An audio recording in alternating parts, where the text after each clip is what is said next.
नमस्कार दोस्तों, 8 PM India में आपका स्वागत है। साल 2011-12 में देश में भ्रष्टाचार और विदेशों में जमा काले धन को लेकर जबरदस्त हल्ला मचा था। विदेशी बैंकों में जमा भारतीयों के काले धन को वापस लाने की मांग को लेकर स्वामी रामदेव और प्रसिद्ध समाज सेवी अन्ना हजारे ने आंदोलन चलाए थे। इसके अलावा जब बीजेपी ने गुजरात के तत्कालीन मुख्यमंत्री नरेंद्र मोदी को प्रधानमंत्री पद के उम्मीदवार के तौर पर प्रोजेक्ट किया तो उन्होंने भी सरकार बनने के 100 दिन के भीतर विदेशों में जमा भारतीयों के काले धन को वापस लाने का वादा किया था। आज हम 8 PM की इस खास पेशकश में चर्चा करेंगे उन खास लोगों के बारे में जो खुद सामने तो नहीं आए, लेकिन उनकी रिपोर्टों के आधार पर भ्रष्टाचार और काले धन के खिलाफ माहौल बना दिया गया। विदेशों से काला धन तो नहीं लाया गया, लेकिन देश पर नोटबंदी थोप दी गई। इस बारे में चर्चा करने के लिए हमारे साथ हैं सामाजिक सरोकारों से जुड़े युवा सोशल एक्टिविस्ट और आर्थिक मामलों के जानकार तरुण राठी, जिन्होंने इस बारे में विस्तृत जानकारी जुटाई है। तरुण, 8 PM इंडिया में आपका स्वागत है। सबसे पहला सवाल, ये बुद्धिजीवी कौन थे जिनकी 2010-11 में जारी रिपोर्टों के आधार पर भ्रष्टाचार के खिलाफ माहौल बना और विदेशी बैंकों में जमा काला धन इतना बड़ा मुद्दा बन गया कि जनता ने 2014 में सरकार ही बदल दी। अब ये लोग कहाँ हैं और क्या कर रहे हैं? सबसे पहले आपको और आपके सभी दर्शकों को मेरा नमस्कार। देखिए, जो आपने पहला सवाल जो सीधा पूछा, मैं पहले उन नामों पर ही आ जाता हूं कि वो लोग कौन थे जिन्होंने ये रिपोर्ट जारी की और वर्तमान में वो क्या कर रहे हैं। उसके बाद हम उस रिपोर्ट में क्या कहा गया था उस पर चर्चा करेंगे। उसमें विवेकानंद इंटरनेशनल फाउंडेशन में एक टास्क फोर्स का गठन किया गया था 2010 के अंदर, और 2010 के अंदर जो 4 लोग टास्क फोर्स में शामिल थे उनके नाम थे अजीत डोभाल, दूसरे थे उसमें एस गुरुमूर्ति, तीसरे थे उसमें श्री महेश जेठमलानी और चौथे थे उसमें आर वैद्यनाथ। अब वर्तमान के अंदर ये 4 लोग क्या कर रहे हैं, ये बड़ा ही दिलचस्प है कि उसके बावजूद भी 9 साल में उस रिपोर्ट में जो काले धन को लेकर कहा गया उस पर कार्रवाई अब तक नहीं की गई है।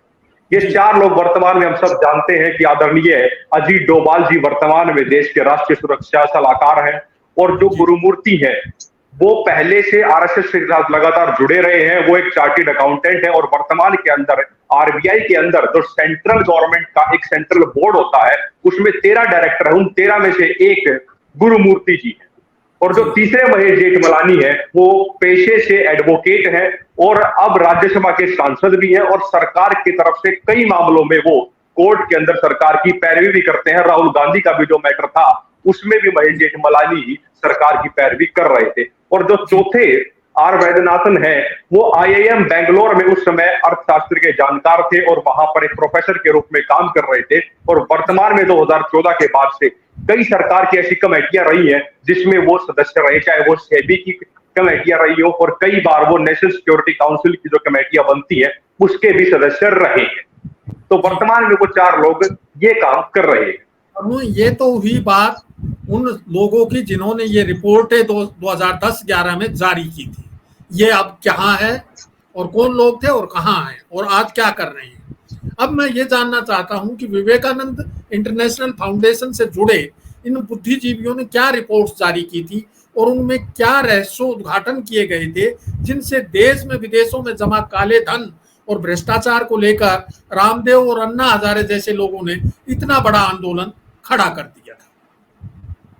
देखिए जनकर जी, ये बात बड़ी स्पष्ट है कि काला धन का मुद्दा लगातार से देश की अर्थव्यवस्था को कमजोर करने का काम करता रहा है। अब मैं बात करता हूं कि इस टास्क फोर्स के द्वारा विवेकानंद इंटरनेशनल फाउंडेशन से जो रिपोर्ट निकली थी, और वह रिपोर्ट 2011-12 के दौर में इस टास्क फोर्स के द्वारा बीजेपी को सौंपी गई थी। और सही मायने में जो ये कमेटी 4 लोगों की बनी थी, जो टास्क फोर्स बनी थी, ये भी एक अप्रत्यक्ष रूप से बीजेपी द्वारा ही बनाई गई थी क्योंकि उसी विचारधारा से ये लोग जुड़े हुए हैं।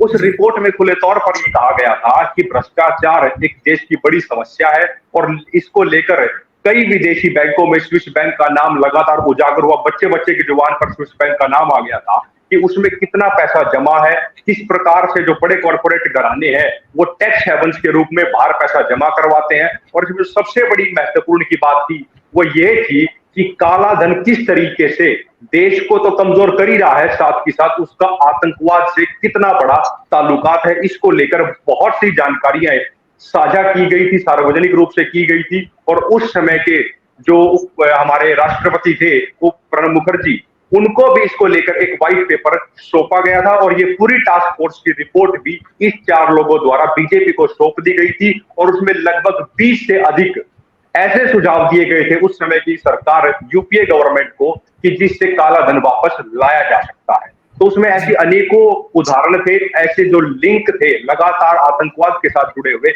उन सब का खुलासा उसमें किया गया था। और साथ ही साथ उस रिपोर्ट के अंदर यह भी खुलासा किया गया कि किस तरीके से आतंकवादियों के साथ कांग्रेस पार्टी के कुछ लोगों के भी ताल्लुकात हैं। तो वो लोग अब कहां हैं और उस काले धन की उस रिपोर्ट में जो 20 से अधिक सुझाव दिए गए थे उसमें से कितने इन 4 लोगों ने लागू किए, जबकि चारों के चारों लोग आज सबसे बड़ी राजनीतिक दल के साथ जुड़े भी हुए, कहीं ना कहीं अप्रत्यक्ष रूप से और प्रत्यक्ष रूप से, और साथ ही साथ बड़े ही जिम्मेदार पदों पर बैठे हैं। तो ये सवाल वाजिब बनता है कि जो सुझाव आपने कांग्रेस को दिए थे 9 साल में वो कितने लागू किए गए। जी, विदेशों में जमा काला धन वापस लाना ना तो सरकार के बूते की बात थी और ना ही लाया गया। बताया गया कि वो काला धन पूरी तरह सफेद हो गया। ये सब कैसे हुआ इसका जवाब तो केंद्र सरकार ही दे सकती है। लेकिन उसके बाद 2016 में मोदी जी देश में लोगों के पास जमा काले धन को बाहर निकालने के लिए अचानक 500 और 1000 रुपए के नोट बंद करने का ऐलान कर दिया। नोटबंदी से क्या कुछ निकलकर सामने आया? देखिए, 8 नवंबर 2016 को रात 8 बजे नोटबंदी की देश में घोषणा की गई और जिसका प्रचार लगातार ये कहकर किया गया कि इससे काले धन पर रोक लगेगी, इससे जितने भी मार्केट के अंदर जो फेक करेंसी है, जो नकली नोट है, उस पर अंकुश लगेगा, आतंकवाद पर अंकुश लगेगा और साथ ही साथ जो डिजिटल इंडिया सरकार लेकर चल रही थी उसको बढ़ावा मिलेगा। तो इन सारे पहलुओं को तथ्यों के साथ हम समझने की कोशिश करते हैं एक एक कर। सबसे पहले बात करते हैं कि काला धन पर कितनी रोक इस पर लगी, जिसको लेकर आरबीआई की एनुअल रिपोर्ट में खुले तौर पर यह स्पष्ट हो गया कि मार्केट के अंदर जितने नोट थे उसके 99% नोट वापस जमा हो गए। यानी कि भारत की करेंसी के अंदर देश के पास जो लोग पैसा था उसका 99% तो लोगों ने वापस जमा करवा दिया। तो कहीं ना कहीं अपने आप में सवाल करता है कि काले धन को लेकर इस पर क्या हुआ। दूसरी चीज, जो काला धन सही मायने में जमा था वो स्विस बैंकों में जमा था। उसकी रिपोर्ट खुलकर ये कह रही है अब कि पिछले 9-10 साल के अंदर स्विस बैंक में जमा जो पैसा था वो दुगना हो गया है। यानी कि नोटबंदी का काले धन से जो प्रचार किया गया इसको रोकने के लिए, उस पर कोई ठोस कदम उठता हुआ नहीं नजर आया। जमीन पर वो कुछ हकीकत के रूप में उतरता नहीं दिखा। अब दूसरी बात करते हैं कि इससे नकली नोट रुकेंगे। देखिए, सबसे पहली चीज कि जिस रूप में नोटबंदी का सुझाव प्रधानमंत्री मोदी जी को दिया गया था उन्होंने उसको उस रूप में लागू नहीं किया, क्योंकि उस सुझाव में यह कहा गया था कि 100 का नोट ही सबसे बड़ा नोट रखना है। उल्टा नोटबंदी के बाद जो नया 500 का नोट लाया गया और उसके साथ 1000 का बंद कर 2000 का नया नोट ला दिया गया। और उसको की जवाबदेही की जब बात आने लगी कि ये नोट क्यों आया, तो सरकार को समझ में आया कि 2000 के नोट से और ज्यादा भ्रष्टाचार और काला धन फैलने लगा है। तो सरकार ने आरबीआई से यह घोषणा करवा दी कि 30 सितंबर तक उस नोट को वापस कर दो। ये भी एक तरीके से दूसरी नोटबंदी ही हम कह सकते हैं, लेकिन इसको लेकर सरकार चुप रही। और जो फेक नोट की बात है, नकली नोट की बात है, उसमें आप देखिए जो 500 और 2000 का नया नोट लाया गया मार्केट के अंदर, उसमें भी दैनिक भास्कर की खुली रिपोर्ट छपी। उस पर यह कहा गया कि जो 500 के नोट हैं वो नकली नोट दुगने हो चुके हैं और जो 2000 के नोट हैं वो भी 54% से मार्केट के अंदर नकली है। इसी के साथ साथ जो 500 और 2000 के नए नोट छपे थे वो उनकी कुल संख्या 6854 करोड़ नोट छपे गए थे 500 और 2000 के मिला के। ये दोनों इन पूरे रकम में से 1680 करोड़ नोट मार्केट से गायब है, जिसकी कुल वैल्यू बनती है 9 लाख करोड़ रुपए से अधिक। तो वो कहां है वो नोट? वो भी तो एक रूप से आज के समय में काले धन के रूप में ही कहीं ना कहीं दबे पड़े हैं। उसकी जवाबदेही कौन सुनिश्चित करेगा? और साथ ही साथ तो इस पे आतंकवाद और ड्रग्स का मैटर जुड़ा हुआ था, उस पर भी हमने देखा कि पिछले साल सितंबर के महीने के अंदर जो गुजरात का मुद्रा पोर्ट है वहां से 21,000 करोड़ रुपए की ड्रग्स पकड़ी गई। तो कहीं ना कहीं जो प्रचार नोटबंदी का किया गया था वो जमीनी स्तर पर उतरता हमें किसी भी रूप में नजर नहीं आया है। और अब आप देखिए, देश के अंदर 2 दर्जन से संस्थाएं ऐसी हैं जो काले धन के विषय पर, ब्लैक मनी के विषय को लेकर काम करती हैं, जिसमें सेबी है, डीआरआई है, एनआईए के विंग है, सीबीआई है, फाइनेंशियल यूनिट्स बनी हुई है अलग अलग एजेंसियों की। अगर उनसे भी ये सवाल करने की जरूरत है कि जो वो रिपोर्टें जारी की गई थी वो लोग अब कहां हैं। जिन लोगों ने वो रिपोर्ट बनाई, उन्होंने सुझाव दिए, वो खुद अब शक्तिशाली पदों पर बैठे हैं, तो वो सुझाव लागू क्यों नहीं हो रहे? क्योंकि अगर वो सही मायने में जो सुझाव दिए थे वो लागू हो जाते तो मैं सभी दर्शकों को ये कहना चाहता हूं कि इस देश के अंदर हिंडनबर्ग ने जो खुलासा किया अडानी लेकर, ऐसे कांड दोबारा नहीं होते। कैग की रिपोर्ट में भी ऐसे खुलासे हो रहे हैं कि जो सरकार द्वारा हाईवे बनाए जा रहे हैं उसके अंदर भी बड़ा घोटाला है। तो वो नीतियां अगर वो लागू की जाती तो ये सब चीजें नहीं होती। और जो नोटबंदी था उसने कुछ भी जमीनी काम जो वादे किए थे वो नजर नहीं आए, उल्टा भारतीय अर्थव्यवस्था को और विशेष तौर पर ग्रामीण अर्थव्यवस्था को कमजोर करने का काम किया। तरुण, ये सही है कि नोटबंदी के घोषित उद्देश्य जो भी थे उनको लेकर के कोई सफलता हासिल नहीं हुई। वो पूरी तरह से उन घोषित उद्देश्यों में नोटबंदी विफल रही। लेकिन नोटबंदी का भारतीय अर्थव्यवस्था पर क्या प्रभाव पड़ा, खास तौर पर ग्रामीणों और छोटे कस्बों के लोगों के जीवन पर, जो खुश हो रहे थे कि नोटबंदी से अमीर लोगों का ही नुकसान हुआ है और होगा, वास्तव में नुकसान किसे उठाना पड़ा और असल में घाटे में कौन रहा? सबसे ज्यादा अधिक नुकसान जो नोटबंदी लागू होने से हुआ है वो विशेष तौर पर ग्रामीण अर्थव्यवस्था पर हुआ है। और जिस देश की 60% आबादी गांव में रहती है तो उससे बात स्पष्ट होती है कि भारत की अर्थव्यवस्था की रीढ़ वो ग्रामीण अर्थव्यवस्था में बसी हुई है, ना कि शहर में।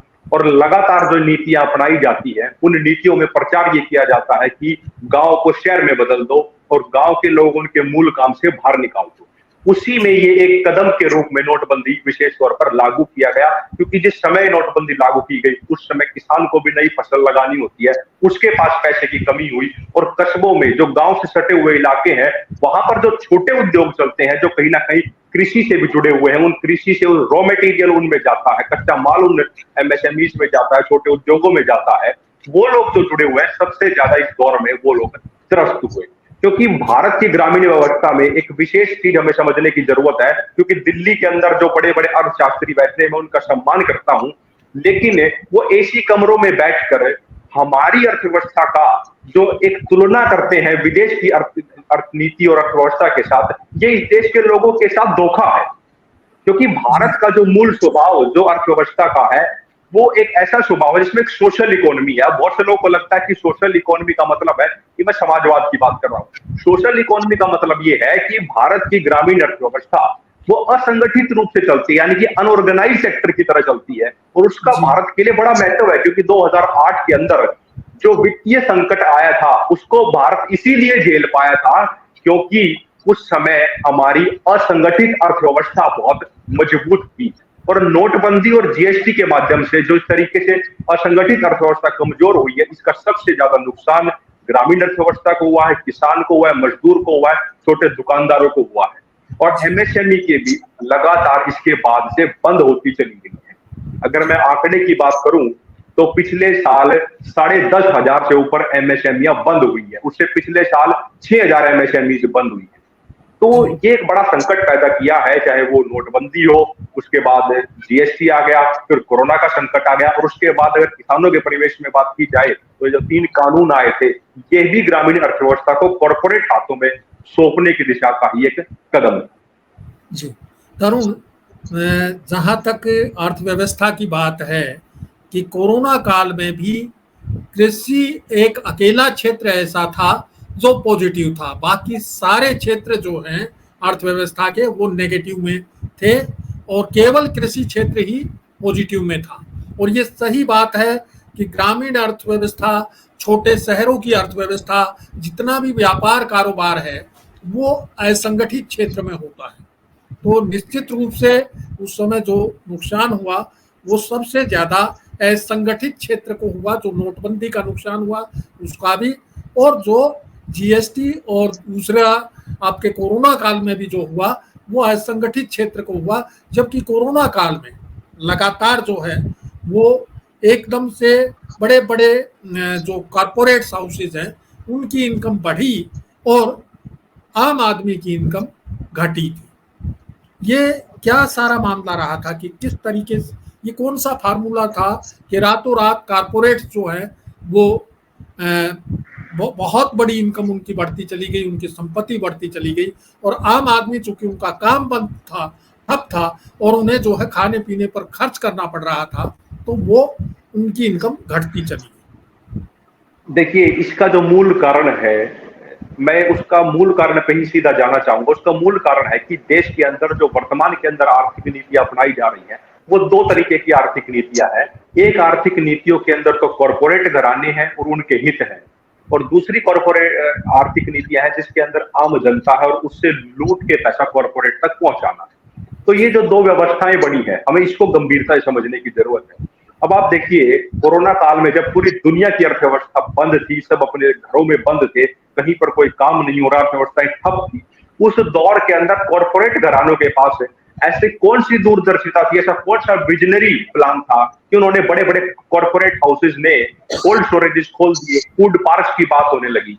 इसका मूल कारण है ये है कि भारत की ग्रामीण अर्थव्यवस्था पर सभी दुनिया के कॉरपोरेट की नजर है, और भारत के पास जिस तरीके का पूरा बड़ा ग्रामीण अर्थव्यवस्था का क्षेत्रफल है, जिसमें किसान है, मजदूर है, और लगातार एमएसएमईज का जो दौर शुरू होना है, उस पर कॉरपोरेट उसको असंगठित ना छोड़कर उसको संगठित में बदलना चाहता है, ताकि कॉरपोरेट उसको अपने हिसाब से चला सके। और इसीलिए बाजारवादी नीतियों का लगातार सरकारों की तरफ से नीतियां बनाने का और उन्हीं को गांव में डालने का काम किया जा रहा है, उन नीतियों को अपनाया जा रहा है। और जो बात आपने कही कि कोरोना काल में कुछ कॉरपोरेट घराने प्रति मिनट के हिसाब से हजारों करोड़ रुपए कमा रहे थे, तो उसी के समानांतर प्रधानमंत्री नरेंद्र मोदी की जो इकोनॉमिक एडवाइजरी काउंसिल है, उसकी रिपोर्ट ने, जो उसके चेयरमैन है, उन्होंने एक रिपोर्ट जारी की, उसमें खुले तौर पर यह कहा गया कि कोरोना काल में 84% परिवारों की आय घटी है, और उस दौर में कुछ कॉरपोरेट घराने हजारों करोड़ रुपए प्रति मिनट के हिसाब से कमा रहे थे। तो कहीं ना कहीं ये स्पष्ट करता है कि देश के अंदर दो आर्थिक नीतियां चल रही हैं, और यही मूल कारण है कि ग्रामीण अर्थव्यवस्था का लगातार और ग्रामीण परिवेश में रह रहे लोगों का लगातार शोषण हो रहा है, और नीतिगत तरीके से शोषण की व्यवस्था की जा रही है, और उनके जो पारंपरिक काम है, जो गांव समाज में लोग रह रहे हैं, उनको उस काम से बाहर निकालने की व्यवस्था को बनाया जा रहा है, ताकि उस असंगठित गांव को संगठित रूप से कॉरपोरेट घराने चला सके। और स्थिति ऐसी आएगी आने वाले समय के अंदर कि पंचायती स्तर पर, कस्बों के स्तर पर ये कॉरपोरेट घराने छोटे छोटे अपने कॉम्प्लेक्स खोलना चाहते हैं, जिससे जो स्थानीय दुकानदार है, जिसके अंदर किसान के बच्चे कई बार दुकान खोलते हैं या उन दुकानों पर काम कर रहे हैं, उनके भी काम धंधे चौपट होने की स्थिति भविष्य में देखने को मिलेगी। और जैसे ही ये अनऑर्गेनाइज से असंगठित से संगठित में बदलेगा, इन सभी चीजों पर जीएसटी की मार उस गांव समाज के लोगों पर ही पड़ने वाली। सरकार का दावा है कि भारतीय अर्थव्यवस्था दुनिया की तीसरी सबसे बड़ी अर्थव्यवस्था हो गई है, प्रति व्यक्ति आय में बढ़ोतरी हुई है। अभी पिछले दिनों एक रिपोर्ट आई कि भारत में पिछले 5-7 साल में 34-35 करोड़ लोग जो हैं वो गरीबी रेखा से बाहर निकाल लिए गए, ऊपर ले आए, उनकी गरीबी खत्म कर दी गई, जबकि नोटबंदी और कोरोना के बाद से रोजगार घटे। ये सब क्या माजरा है? देखिए, अगर वो जितने भी आंकड़ा सरकार ने दिया है, कितने लोगों को गरीबी से बाहर निकाल दिया है, तो फिर सरकार को ये प्रचार बंद कर देना चाहिए कि वो 80 करोड़ लोगों को खाना खिला रहे हैं। इसी के समानांतर एक प्रचार और किया जाता है कि इस दौर में जो प्रति व्यक्ति आय है वो दुगनी हुई है। यानी कि ये तो वो बात हो गई कि मेरी जो मंथली इनकम है वो भी बढ़ रही है और मैं फिर भी सरकार से अनाज मांग के खा रहा हूं। तो कहीं ना कहीं सरकार या तो 80 करोड़ लोगों को खाना खिला रहे हैं, इस बात पर झूठ बोल रही है, या फिर जो ये डाटा दिया जा रहा है कि प्रति व्यक्ति आय दुगनी हो गई है, क्या इस पर झूठ बोल रही है। तो ये सरकार जाने, वो उन्हीं का मसला है, क्योंकि जुमलेबाजी करना और भटकाना और गुमराह करना ये इनकी फितरत है, मैं उसमें नहीं जाऊंगा। दूसरी जो महत्वपूर्ण चीज है, 35 करोड़ लोग गरीबी रेखा से ऊपर उठे हैं, उनको तो 5 केजी अनाज महीने का मुफ्त देना बंद करना चाहिए। बिल्कुल स्वाभाविक है, वो बंद होना चाहिए। तभी तो वो 80 करोड़ का आंकड़ा करते, कम से कम 50 करोड़ रुपए तो आए, अगर 30 करोड़ पे 34 करोड़ इन्होंने बाहर निकाल दिए। तो दोनों में से किसी एक बात में झूठ है कि जनता देख रही है, समझ रही है। नहीं, और पर कैपिटा इनकम में तो हम ये मान सकते हैं कि भाई ठीक है कि कॉरपोरेट्स घरानों की इनकम जो है वो बढ़ी है, और जब पर कैपिटा इनकम में बांटी जाएगी तो वो डबल हो जाएगी। लेकिन आम लेकिन सही मायने में तो जो है वो अमीर गरीब के बीच की खाई बढ़ी है। बिल्कुल, मैं वही कह रहा था।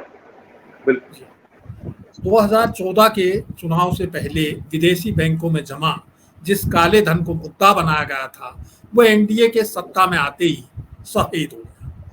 नोटबंदी का कोई भी घोषित उद्देश्य पूरा नहीं हो पाया, उल्टा अर्थव्यवस्था को जबरदस्त झटका इस देश में असंगठित क्षेत्र के छोटे व्यापारी और कारोबारियों को नुकसान हुआ। आम जनता को दिक्कतें उठानी पड़ी। पिछले 9 साल में गिनती के कारपोरेट्स की आमदनी रातों रात कई गुना बढ़ गई, आम आदमी की आय घटती गई, रोजगार के अवसर कम होते गए। इन तमाम मुद्दों को लेकर अब जिम्मेदारों से सवाल पूछने का समय आ गया है, क्योंकि जनता का अधिकार है अपनी चुनी हुई सरकार से सवाल पूछने का। तरुण, इस कार्यक्रम में शिरकत करने के लिए आपका बहुत बहुत धन्यवाद। अब समय हो चला है आप सबसे विदा लेने का। जल्द फिर हाजिर होंगे नए मुद्दे और नए सवालों के साथ। नमस्कार।